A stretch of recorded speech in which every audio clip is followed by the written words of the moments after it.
नमस्ते सदा वत्सले मातृभूमे भारत माता की जय।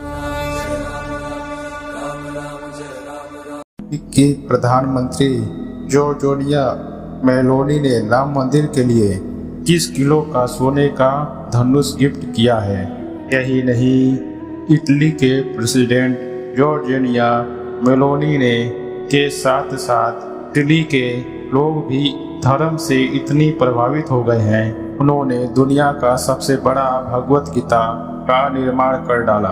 यह सब सचमुच कितनी अद्भुत की बात है कि यूरोप के देश इटली में भी भगवत गीता पाठ और देवी देवताओं का पूजन करने लगे हैं। इटली के महिलाओं का कहना है कि राम मंदिर को देख कर के ही शायद ही किसी की आंखें नम नहीं हुई, तो जिसका गवाह बनकर शायद कोई हिंदू होगा जो भावुक ना हुआ हो। हमें अब भी यहाँ यकीन नहीं हो पा रहा है सच में रामलला अपने घर लौट आए हैं। कैसे इटली के शहरों में वहाँ की महिलाएं भी हिंदू धर्म में वह बहुत आस्था दिखा रही हैं। दोस्तों, भगवत गीता में भगवान श्री कृष्ण जी कहते हैं कि जहाँ सत्य, धर्म, लज्जा और सरलता का वास होता है, वहाँ भगवान निवास करते हैं। जहाँ प्रभु श्री राम निवास करते हैं, वहाँ विजय का वास होता है। दोस्तों, हमारा हिंदू धर्म पूरी तरह से सत्य और धर्म के विचारों को मानता है। इसके कारण असंख्य आक्रमणों के बाद भी हिंदू के अस्तित्व को कभी भी खतरा नहीं आया। इतने सौभाग्य की बात है कि हिंदू धर्म को मानने वाले लोग न ही कट्टरपंथ को बढ़ावा देते हैं और न ही मानवता के प्रति आतंकी सोच रखते हैं। भी तो आज विश्व में हिंदू धर्म की संख्या लगातार बढ़ती ही जा रही है। दोस्तों, आज के इस वीडियो में आपका स्वागत है। वीडियो को लाइक करें, कमेंट में जय श्री राम लिखें। चैनल में पहली बार आए, चैनल को सब्सक्राइब कर ले, साथ ही बेल आइकन पर दबा दें। पीएम मेलोनी ने वहां के हिंदू धर्म के मानने वाले लोगों के लिए जो 21 किलो सोने का धनुष गिफ्ट किया है, उसे भारतीयों द्वारा बहुत ही पसंद किया जा रहा है और भारत के लोगों में भी काफी खुशी दिखाई दे रही है। दोस्तों, लोगों के द्वारा मेलोनी के तारीफ में लगातार प्रतिक्रियाएं आ रही हैं। दोस्तों, आपको जानकर हैरानी होगी कि इटली में ब्रिटेन के बाद यूरोप में सबसे बड़ा हिंदू समुदाय निवास करता है। इटली में राम मंदिर बनाने के लिए यहाँ की सरकार पर दबाव बना रहे हैं। कमाल की बात यह है कि इटली में दिवाली का त्योहार बहुत ही धूमधाम से मनाया जाता है। इसका हिंदू संगठन के अधिकार एक धार्मिक त्योहार के रूप में मान्यता प्राप्त है। दोस्तों, इटली में भारतीय दर्शनों का खूब प्रचार प्रसार हुआ है। इसमें योग करना, ध्यान लगाना बहुत ही महत्वपूर्ण माना जा रहा है। दोस्तों, अब इटली में भी श्री राम जी के जयकारे गूंजेंगे। हाँ, इटली का इकलौता यूरोप का एक सबसे बड़ा हिंदू गांव जो इतना अनोखा है कि इसकी कल्पना भी आप नहीं कर सकते। इटली के इस गांव में रहने वाली महिलाएं केवल साड़ी ही नहीं पहनती बल्कि हिंदू धर्म को अपनाती हैं और यहाँ के पुरुष धोती और सनातन से युक्त रहते हैं। यहाँ खेती करने के लिए सनातन के प्राचीन चीजों का इस्तेमाल किया जाता है। यहाँ के बच्चे मॉडर्न स्कूल के साथ साथ संस्कृति भाषा सीखकर वेद ज्ञान का अनुसरण करते हैं। और सबसे बड़ी बात, यहाँ के लोग बच्चे स्कूलों में माथे पर तिलक लगा जाते हैं। स्कूल के आने के बाद गौशालाओं में सेवा करते हैं। कुछ सालों में इटली के सबसे ज्यादा हिंदू गाँव में आने वाले पर्यटकों की संख्या इतनी ज्यादा बढ़ गई है कि साल में जितने पर्यटक इटली में आते हैं, उससे 3 गुना ज्यादा पर्यटक इस गांव को देखने के लिए आते हैं। यूरोप कंट्री में धीरे धीरे सनातन धर्म की स्थापना हो रही है। दोस्तों, इस गांव के कई नाम हैं। सबसे पहला नाम है कृष्णा वैली, दूसरा नाम है नव ब्रज धाम, नया ब्रज धाम, तीसरा नाम है इंडियन कल्चरल सेंटर। इस गाँव का मुख्य नाम कृष्णा घाटी यानी कृष्ण वैली ही है।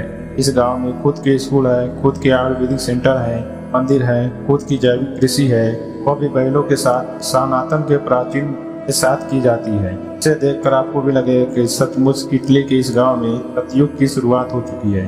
दोस्तों, आज से करीब 500 साल बाद इस बात का जिक्र होगा कि 22 जनवरी 2024 को अयोध्या में भगवान श्री राम की प्राण प्रतिष्ठा हुई।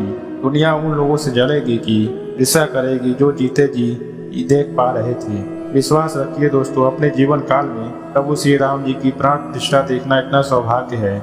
अब सोचिए, आपसे बड़ा कोई खुशनसीब है? भगवान को धन्यवाद दीजिए। तो भगवान राम जी के प्राण प्रतिष्ठा के समय यहाँ इटली की महिलाएं राम जी के भक्ति में झूम रही थी। हाँ, वह महिलाएं हैं जो राम मंदिर के लिए अपना घर त्याग दिया, इतनी पीड़ाएं झेली, कितने सपने देखे, और जब सालों बाद इनके सपने पूरे हुए तो अपने आप को झूमने से रोक नहीं पाए।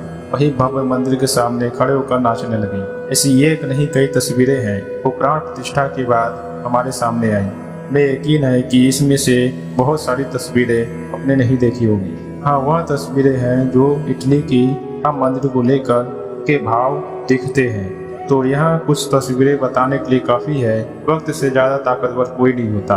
यहाँ भी एक असहाय राम मंदिर आंदोलन के लिए जान देने वाले लोगों की याद करते रहते हैं। वह उस समय इतना ही मजबूत थे जितना मंदिर का चाह रखने वाला हर आम हिंदुस्तानी, जो सिर्फ प्रभु को टेंट में रखा हुआ देखकर हो सकता है लेकिन उनके लिए भव्य मंदिर नहीं बनवा सकता। मगर वही अयोध्या थी, वही नरेंद्र मोदी थी, वही भारतीय राजनीति।